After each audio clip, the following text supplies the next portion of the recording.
For the first design, let's only focus on the entities for students. And specifically, we only got one single student class. And these two fragments are simply the methods that we just identified. Get tuition and also register. We'll talk about the methods in just a moment, but let's now talk about more about the attributes and also constructor. And let's now go section by section. The first section here is simply just a programming pattern that we are all very familiar with. You can see here we got an array of courses, assuming that course is actually some existing class. Let's say each course is characterized by its title and also its course fee. And we got an auxiliary counter over here, right? So this part, we should be okay. So what's important, what's really to the heart of the first design is the next three attributes. The first one, you can see we have an integer kind. You can think about this is really the encoding of the kinds of students. So you can think about it as more like an encoding. And for this attribute specifically, we have to initialize its value when we first create a student and simply assign the attribute value to that value accordingly.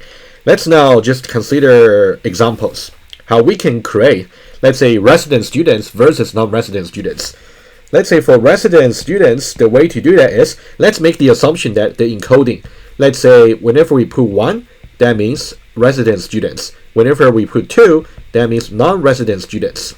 Of course, you might change the encoding internally if you wish, but let's now just say the most straightforward encoding. So now how do we create a resident students object at the runtime? So we'll simply say students. Let's say resident students is simply new students. And over here, we have to pass the encoding. In this case, let's say 1. Versus if we want to create a non-resident students, so that would be students, let's say NRS, standing for non-resident students, would be new students. And what should be the encoding for that? According to our assumption, that should be 2.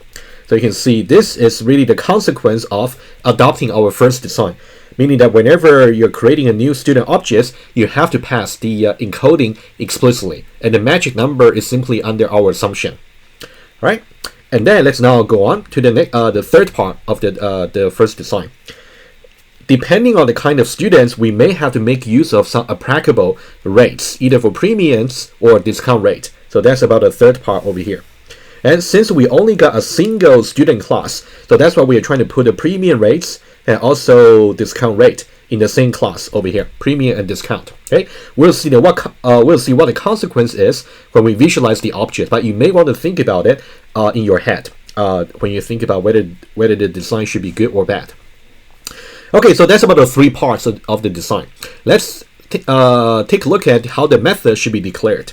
The first one is, let's say, get tuition. For the get tuition, we simply got initially 0 for the amounts, and we just go over the array of the courses one by one, and we simply accumulate the tuition fee, right? That's easy. And now here comes the important part. If the kind is actually equal to 1, so that means if it happens to be a resident students, in that case, we apply the premium rates. On the other hand, if let's say here, else if this kind is actually equal to 2, so that means that that's really a non-resident students, right? According to our encoding. So this will be for non-resident students, and then we just do calculate the base rate. Try to apply to the base rate accordingly. You can see tuition both for both cases, either you go for premium rates or you go for discount rate. Okay, so that's about get tuition, right? Hopefully okay so far. The essence about the first design is really to check the value of the kind at the runtime. Okay, let's see something similar for the next method. Let's say we talk about the register method now. Okay, the register. So let's say we want to register a course. We simply want to add a course into the array. And let's assume that we actually got different policies for the resident students versus non-resident students. Let's say in the case where we talk about resident students where the kind is equal to 1, they have a maximum number of courses being registered to be 6. Let's say since they live on campus, they can take more courses, let's say. So that's for resident students. On the other hand, let's say in the case of non-resident students, since they live outside the campus, they might spend more time commuting, so they might take fewer courses. Okay, so this would be non-resident students. So we might just set the maximum limits accordingly, differently, and then if the current number of courses has been reaching the maximum, we just going to performs error checking. For example, maybe you want to throw some exception, but let's omit the detail. Otherwise, you're going to simply store the course object into the courses, right? Okay, so that's about the detailed walkthrough of the first design. And not just that, we actually want to talk about what might be the pros and cons for the design. The apparent advantage of this first design is we got only a single class students, only a single one. And then we got the programming pattern that we're very familiar with, and then we got everything into one class, premium rate and discount rate, and also we use some simple attributes kind to actually store the encoding of the kind of students, either 1 or 2. So that's the advantage. So now you may want to pause the video and think about what might be the disadvantages. And let me give you 2 hints quickly before you play the video again. Hint number 1, think about whether you are storing everything that's relevant to each other in a single class. Hint number 2, think about whenever you want to make some changes on the course policy. For example, you may want to say, let's not even talk about course policy. Let's say you want to make some change about the student management system. Maybe you want to introduce a new kind of students. Are you going to modify the code in a convenient way or inconvenient way? So these are the 2 hints for you to think about. All right, pause the video and then we'll come back. All right, assuming that you thought about it, let's now go over the hints one by one. Hint number 1, as said before, it's really to do with the design principle called cohesion. Okay, so what's really cohesion? Let's now just write down the principle here. Cohesion simply means in a single class,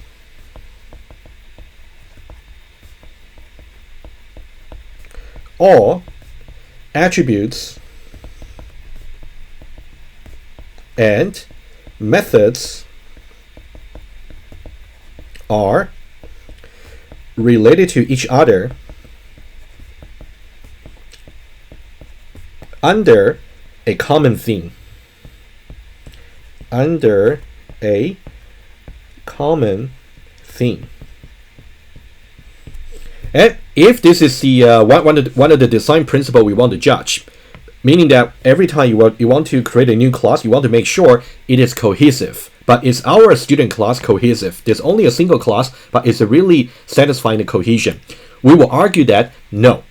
So that would definitely be one disadvantage. Let me show to you how.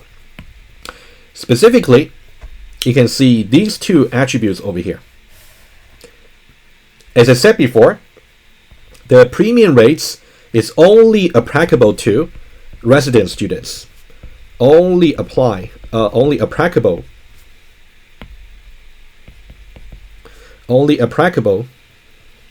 to resident students. On the other hand, the discount rates is only applicable to non-resident students. So we are really mixing 2 attributes that are actually applicable to different kinds of entities in a single class. So that really violates the cohesion principle. Even though they are both student types, but they're quite different. One is about premium rates, one is about these discount rates. Only applicable to non-resident students. Okay, I think I made a little typo over here. Okay, so that's about, and let me even visualize what's going to happen at the runtime.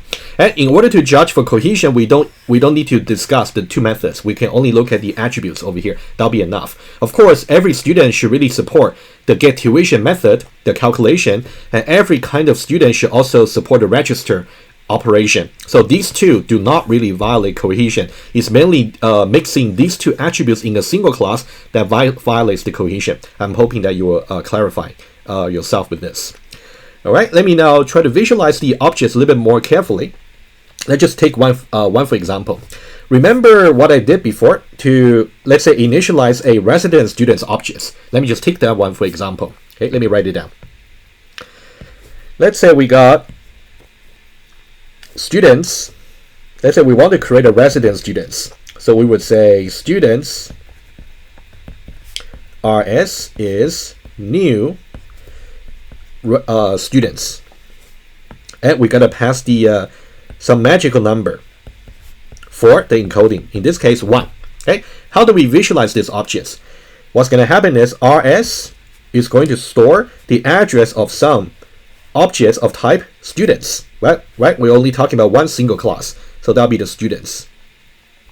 And if you think about it, about the attributes, what we should put. Of course, we got to put the courses, we got to put the NOC, and also we got to put the kind.